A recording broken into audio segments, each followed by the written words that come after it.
Hello everyone, my name is Zenitsu and I'm back with another Digimon video. So today I'm going to be talking about pre-release, and this is my pre-release report. So I've done a couple of these in the past where basically I just go over my deck that I used, the pricing that I won, and on top of that my overall thoughts and opinions on this type of a sealed environment.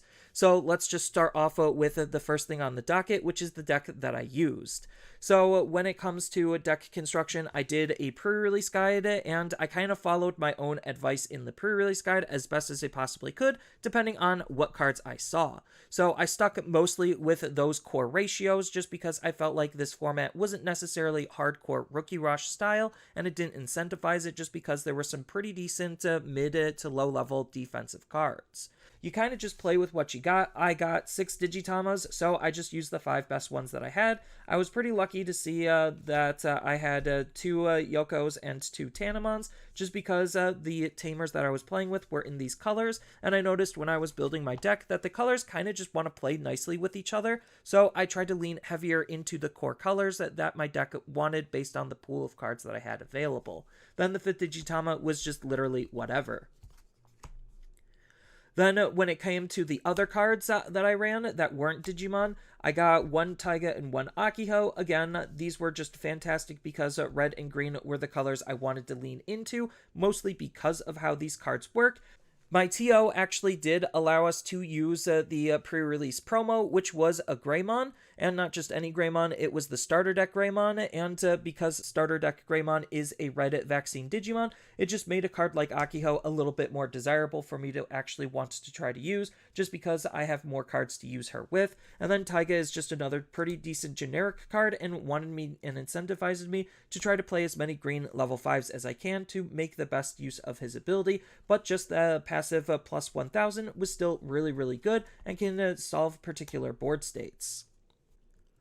But as far as some of the other tech and tools that I could have ran instead of the tamers, I did have a couple of different options that I wanted to use and thought about using depending on how my color spread went. So I was just going to dedicate it to some decent removal options. But I felt like based on the different types of cards that I had inside of my deck, I just wanted to go with the tamers. And then as far as my level 3s go, this was kind of my level 3 spread. I was running 2 Shoutmon and Star Sword as some pretty decent removal card just because of his on-play ability. I thought about running the Cutemon just because it's another Cross Hearts to use it with, but I didn't necessarily feel like Cutemon was doing that much outside of that, and how often would I see it? I just decided to cut it all together. But the fact that this was just some good cheap removal was definitely very valuable. Then I also was running some Bearmons just because, again, Akiho wants to work with red vaccines, so I just tried to play as many red vaccines as I possibly could. Then I also just tried to lean into green just because Taiga wants to have some good green synergy, and Angewomon is just one of the better cards to do that with, along with Palmon having some good passive card draw. Then I also decided to sub into purple to try to run some Bagra Army stuff because I do have a decent amount of Bagra Army cards in the deck, which you'll see in a bit. So it incentivized me to actually want to try to run some Bagra Army synergies. But I also was just running Galmon, mostly because of the inheritable ability, just states with any tamer and isn't necessarily color locked, so I never just hard play them like Chikurimon. I just don't care about hard playing them. I just wanted to use them in the racing area to try to build a stack to utilize their abilities, and then the rest of my rookies I just dedicated to not trying to waste my time with inheritable abilities or various other abilities just because my other rookie spread wasn't necessarily super high quality. So all of these cards just weren't really doing anything in my perspective, so I just was running the best vanilla cards that I had access to. Then when it came to my level 4s, this is where things kind of got really interesting. I wanted to run Chikurimon, as you just saw, because I was also running some Bagra Army stuff, so I could at least try to utilize some of the Bagra Army synergy. Then I did have some good retaliation synergy, so part of the reason why I didn't want and feel like I needed to run the options is because if I just have some good retaliation Digimon sitting on the field, that's already pretty threatening towards the opponent's higher level Digimon to try to create this stall out board state, so that way I could try to figure out how to break that stalled board state or just build a wide enough board and be able to aggress into my opponent. So the fact that I had 2 Soulmons and a Dark Lizardmon was pretty nice. Dark Lizardmon has some nice searching, so it rewards me for utilizing his retaliation, and Soulmons just make my retaliation Digimon bigger, which actually did come up on Soulmon being able to swing for 8k, just because of the boosts that he gives himself and some of the inheritables I had playing around with. Then when it comes to some of the other synergies, like I stated before, I just tried to stick it inside of the colors that I wanted to primarily play with, which was red and green. So all of my level 4s in red were vaccines outside of Tyrannomon, which just interacted with Tamers as a good generic card to use. But the fact that I had some pretty decent level 4s that I could use were pretty good. Grizzlymon for the raid to control the opponent's field, Bergermon for some defense just because it's a blocker, and then Greymon, the promo for the event, which it just helps close out games a little bit quicker. Then when it came to my other level 3s, Vegemon is just good in a stalled board state, so that way we could try to gain some passive memory to try to be able to break the board state. Same thing with Palmon. And then Gaomon, again, I only cared about his inheritable ability, so he was just a card meant purely for stacking. And then lastly, Hyogamon was in the deck just because he had a cheap evolution cost, and that was it. My other level 4s weren't necessarily super high value, so I just didn't see the need in running any of these at all. Then, when it came to my level 5s, I really just wanted to try to use as many green level 5s as I possibly could for Taiga, so that's why Digitamamon's in the deck. Metal Tyrannomon's actually pretty good if you could line them up with some particular synergies, on top of the fact that I also was just in red as well, so Grappleomon having the raid ability just lets me use all of my lower level raids a little bit easier, while still being a red vaccine, and then Gardramon is just another mid-sized blocker with a decent inheritable ability in case I didn't have the Akiho set up. Then when it came to some of the other cards, again, some Bagra Army support. This wasn't the greatest card and it kind of underperformed, but sometimes the D-Digivolve was just good enough, on top of the fact that I had some pretty good defensive options even further with Mach Galgamon, because again, it's only interacting with Tamers on its inheritable, and its native ability doesn't care about Tamers at all. But if I wanted to try to utilize some cards alternatively, then I had Mamamon to be able to try to dig out and set up my Tamer. Metal Greymon in Cyber Launcher is just another really good generically usable level 5 Digimon, just because of the Armor Purge ability.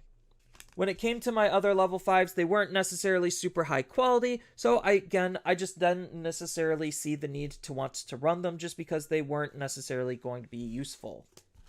And then lastly, when it came to my level 6s, I basically just played with the best cards that I had.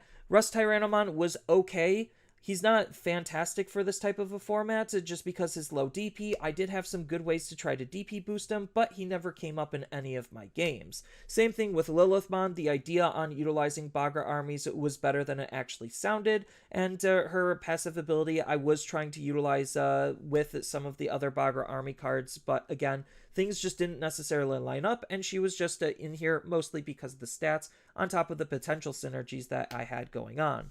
But the stars of the deck and the cards that I actually used and relied on a lot to be able to win games was going to be Titamon, because he's good at breaking the neutral. So when we're just in a stalled board state, just slamming down a Titamon to suspend the opponent's Digimon is just super, super powerful, on top of the piercing, on top of the DP boosting that I could have. So he was just a super highly effective card. Same thing with Clavis Angewomon, just a really powerful card to try to recover, so that way I have some extra defensive lines of play, on top of his actual native ability being able to stall out the opponent if they're trying to make a big swing or push turn, just because he punishes them for doing that. And then I did end up pulling a All-Force Veedramon, but without a Blue Tamer, it really wasn't worth running at all. Even though I did have the Blue Tamer and I did have some Gao synergy, I just felt like it wasn't enough to really justify it being in the deck. But for the most part, that's just kind of my deck and some of the decision-making process that I made when building my deck. But as far as how the deck actually did and performed, it performed pretty admirably. I didn't exactly win the event. I got second place, which was still pretty decent, but unfortunately, I made one huge misplay in round 3, the last round.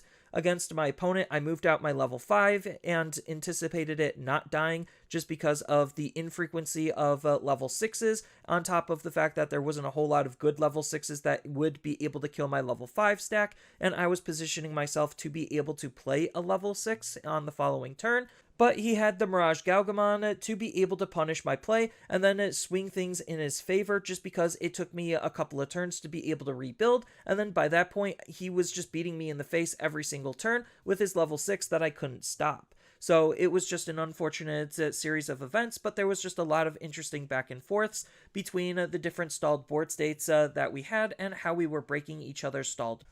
But fortunately for me, my LGS does give the Vmon up for second place. They gave me another pre-release pack, and they gave me more copies of the Greymon promo just for coming in second, on top of 5 packs for us to open here. So let's just see what we got in the 5 packs and hope we pull something good.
So those were my prize packs. I don't think I did it too terribly. I only got 1 SR and 1 campaign rare. I did end up in the majority of my packs getting a foil common or uncommon. So again, that just dilutes the amount of rares that I had to see and play with, which made playing certain cards a little bit harder, like trying to rely on tamers, with a lot of cards utilizing tamer-based synergies when you just don't have a whole lot of tamers to be playing around with. But the campaign rares do add its own unique flexibility in terms of just spicing up what Sealed and Limited can do. But as far as my overall thoughts on the Sealed experience as a whole, it's still kind of a mixed bag in my perspective, just because I'm not super huge on Digimon Sealed and Limited. But I do like the fact that the option is there, and they do try to spice up how we could play Digimon with this type of event. I definitely think if you're a new player to the game, this is the type of event that you want to play in, just because it is a more casual event where everyone's at basically an equal playing field in terms of the overall card quality. So that way you're not expected to get blown out by the best deck in the entire game. And you could try to be able to talk and communicate with others to be able to have a fun and enjoyable experience. So let's see what we got in the pre-release pack to kind of close out the video.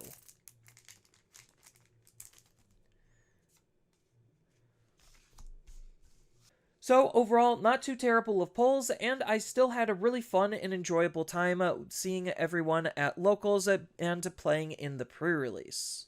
So that's all I really have for this video. As always, feel free to tell me your thoughts down in the comments below, and down in the description below are a couple of different ways you could support me and the channel. So I do have a TCG Player affiliate link, so when you use that link to buy cards off of TCG Player, then some of that money will go to supporting me and the channel. I also do make and sell playmats over on Overcard Gamers on Facebook, so when you buy a playmat with my design, then some of that money will also go to help supporting me and the channel. And on top of all of that, I do have a Twitch account over on twitch.tv/Zenitsu, so giving me a follow and a subscription also helps support me there, and I do play Digimon on top of various other games on that platform as well. So thank you everyone for watching, and as always, don't forget to like, share, and subscribe for more content, and I'll see you in the next video.